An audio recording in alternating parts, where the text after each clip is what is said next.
नारियल पे चढ़ने वाला मशीन। विष्णुपुर नाम के एक गांव में सुधाकर नाम का एक बड़ा नारियल का व्यापारी था। उसका एक बड़ा सा नारियल का खेत भी था। वह हर साल नारियल को बेचकर बहुत ही अच्छा पैसा कमाता था।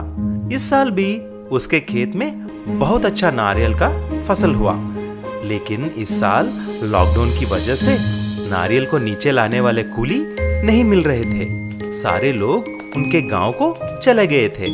उस गांव में सिर्फ एक ही नारियल तोड़ने वाला था, जिसका नाम दीपक था। तभी सुधाकर जाकर दीपक से बात करता है। दीपक भाई, क्या तुम मेरे खेत में नारियल उतारने का काम कर सकते हो? आजकल नारियल की महंगाई बहुत बढ़ चुकी है। अरे नहीं सेठ जी, मेरा तो कल सूरज सेठ के यहाँ काम है। आप बोलो तो एक हफ्ते के बाद आपका काम करता हूँ। मैं तब तक बहुत बिजी हूँ। अरे बाप रे, एक हफ्ता? ऐसा करेंगे तो सारा नारियल खराब हो जाएंगे। देखिए सेठ जी, आप मुझे एक नारियल के लिए 10 रुपए देंगे तो मैं तैयार हूँ। मुझे मालूम है कि एक नारियल शहर में 50 रुपए में बिकती है। क्या पागल हो गए क्या? 10 रुपए? तुम बहुत लालची हो चुके हो। काम करने वाला कोई नहीं, इसीलिए तुम उसका फायदा उठा रहे हो ना। आप जो कुछ भी समझो, आपकी मर्जी। नहीं तो एक काम कीजिए, आप ही चढ़कर नारियल तोड़ दो। दीपक को ऐसी बात करते हुए देख सुधाकर वहां से चला जाता है। अगले दिन सुधाकर खुद ही नारियल पे चढ़कर ऊपर तक पहुंच जाता है, लेकिन नारियल तोड़ते वक्त उसका हाथ फिसलकर वह नारियल के साथ नीचे गिर जाता है और उसके कमर में चोट लगती है। तभी शहर से एक डॉक्टर आकर चेकअप करके दवाइयां देती है। तभी डॉक्टर ने ऐसी बोली, सुनिए, आपको और बहादुरी करने की जरूरत नहीं है। अगर आपको नारियल तोड़ना है तो शहर में एक नया मशीन आया हुआ है, जिससे आप आसानी से पेड़ चढ़ सकते हैं और नारियल तोड़ सकते हैं। ठीक है डॉक्टर जी, ऐसा ही करूँगा। अगले ही दिन सुधाकर वह मशीन शहर से मंगवाता है। वह मशीन को गाड़ी जैसे पहिए थे और आसानी से एक आदमी बैठकर पेड़ चढ़ सकता है। ऐसा ही सुधाकर उस मशीन पे बैठकर पेड़ चढ़कर नारियल तोड़ने लगता है और आसानी से एक ट्रैक्टर लोड की नारियल तोड़ देता है। ये बात दीपक देख लेता है और ऐसा बोलता है, अरे सेठ जी, आप क्यों मेरे कमाई पे लात मार रहे हो? अगर सारे लोग इस मशीन को देखेंगे तो मुझे खाने के लिए पैसे भी नहीं मिलेंगे। मुझे उस दिन के लिए क्षमा कर लो। अब मुझे सबक मिल गया है। आप बोलो तो मैं ही इस मशीन पर चढ़कर आपको नारियल तोड़ के दूंगा। बस 1 रोज की कमाई दे देना। अब आए हो रास्ते में, अब नाटक बंद करो और सबको सस्ते में नारियल तोड़ के देना, खबरदार। तब से सुधाकर ने जैसा बोला ऐसा ही काम करने लगा। विशाल चिकन दौड़ चैलेंज। बहुत दिन पहले महाकाय करके एक गांव था। उस गांव में कुछ लोग के पास विशाल मुर्गियां थी। वह मुर्गियां जमाने से उसी मालिक के पास रहा करते थे। हर साल उन विशाल मुर्गियों पर एक चिकन रेस का आयोजन करते थे। जो भी उस रेस में जीतेगा उसके मालिक को गांव का प्रेसिडेंट बना दिया जाता था। एक दिन रेस का ऐलान हो रहा था। सुनो भाई लोग, कल रविवार को रेस का आयोजन हो रहा है। जो भी भाग लेने वाले हो अभी आकर रजिस्टर कर लेना। तभी एक आदमी रंजित वहां पर अपना नाम रजिस्टर करने के लिए आता है। मेरा भी नाम लिख दो भाई, इस साल मैं भी इस रेस में भाग लूंगा। उधर ही बेटा उस गांव का प्रेसिडेंट आकर ऐसा बोला, क्यों रे रंजित, बहुत चर्बी चढ़ गई है। तुम हमारे मुकाबले करोगे क्या? मेरे बेटे से पंगा लेगा तू? अरे क्यों नहीं साहब, हम ऐसे ही रह जाएंगे क्या? हमको भी मौका दो प्रेसिडेंट बनने का। तू क्या प्रेसिडेंट बनेगा रे? तुम लोगों का काम हमको सेवा करना है। देखते हैं कौन जीतेगा। ऐसा बोलकर प्रेसिडेंट वहां से चला जाता है, लेकिन दुर्बुद्धि के साथ एक प्लान भी बनाता है। उसी दिन की रात को प्रेसिडेंट कुछ लोगों को भेजकर रंजित की विशाल मुर्गी को मारने के लिए बोलता है। फिर प्रेसिडेंट के आदमी जाकर रंजित की विशाल मुर्गियों को बड़े चाकू से मार देते हैं। अगले दिन की सुबह, अरे किसने किया है यह काम? कैसे मार दिया मेरे मुर्गी को? अब मैं रेस में कैसे भाग लूंगा और जीतूंगा क्या? ऐसा सोचकर उदास घर के बाहर बैठा रहा। तभी प्रेसिडेंट की बेटी सीमा अपने विशाल मुर्गी के ऊपर बैठकर वहां से गुजरने लगी। उदास रंजित को देखकर उसने ऐसा पूछी, अरे क्या हुआ रंजित, तुम इतने उदास क्यों हो?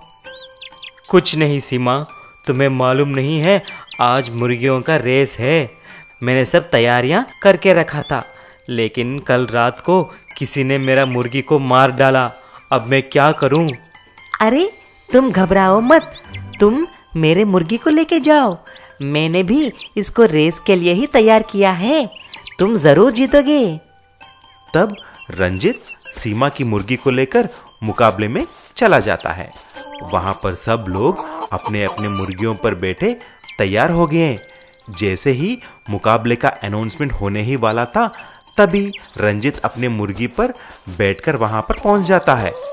प्रेसिडेंट और उसका बेटा रंजित को देखकर चौंक जाते हैं। सब लोग लाइन में आकर मुर्गियों के साथ खड़े हो जाते हैं और रेस शुरू हो जाता है। सब मुर्गी तेजी से भागने लगे। तभी प्रेसिडेंट, अरे रेस में सब लोगों को मैनेज कर लिया है, लेकिन इस रंजित का क्या करें?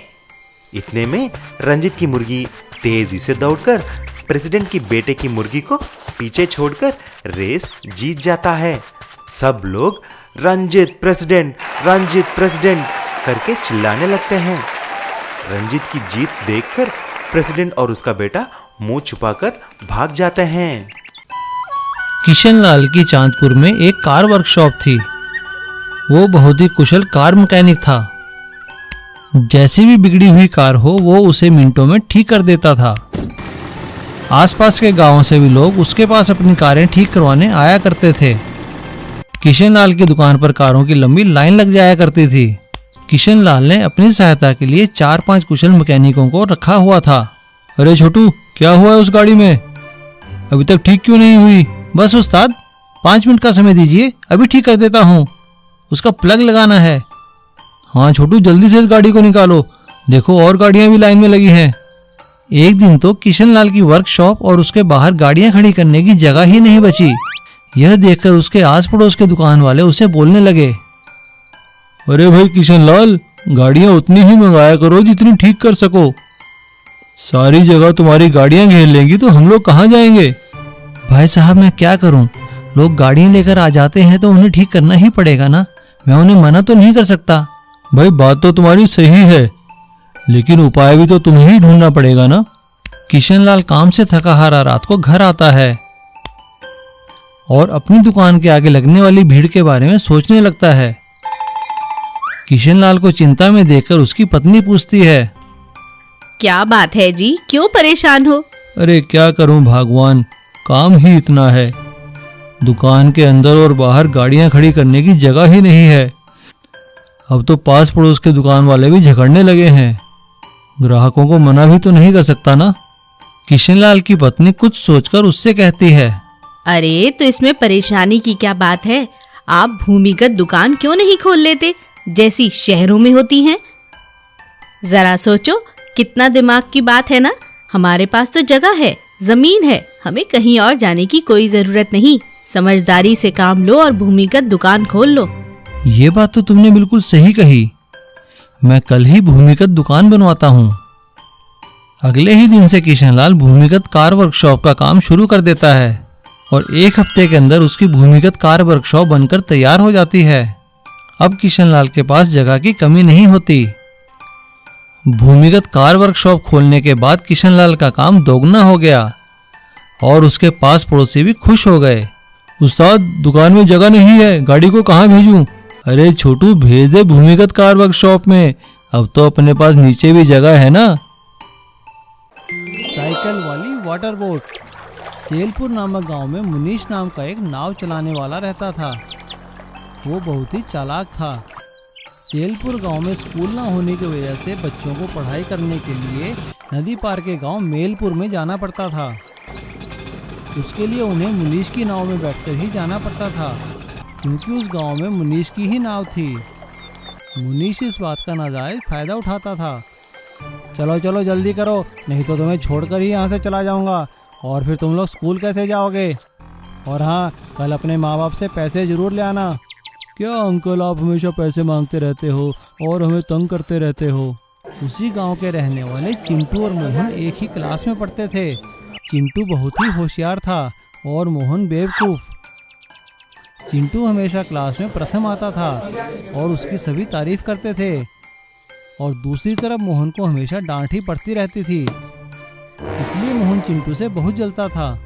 ये चिंटू की तो सभी लोग तारीफ करते हैं और मुझे हमेशा सब लोग मारते रहते हैं, डांटते रहते हैं। कुछ करना पड़ेगा इस चिंटू का। चिंटू और मोहन की वार्षिक परीक्षा आ गई थी। पहले पेपर के दिन जब दोनों स्कूल जाने के लिए बोर्ड के पास पहुंचते हैं तो मुनीश चिंटू से कहता है, अरे चिंटू, उतरो नीचे, नाव भर गई है, मैं तुम्हें नहीं ले जा सकता। लेकिन अंकल, मेरा तो आज पेपर है, मैं फेल हो जाऊंगा। अरे मुझे नहीं पता फेल हो या पास, चलो उतरो नीचे। और मुनीश चिंटू को वहीं छोड़कर नाव ले जाता है। लेकिन शाम को चिंटू मोहन को मुनीश को पैसे देते हुए देखता है। ये लो अंकल अपने पैसे, आपने अच्छा किया चिंटू को उतार दिया, कल भी आप उसको ऐसे उतार देना। जब वो 2 पेपर नहीं देगा तो फेल हो जाएगा, बड़ा मजा आएगा। चिंटू समझ जाता है कि ये मोहन की ही चाल है उसे नीचा दिखाने की।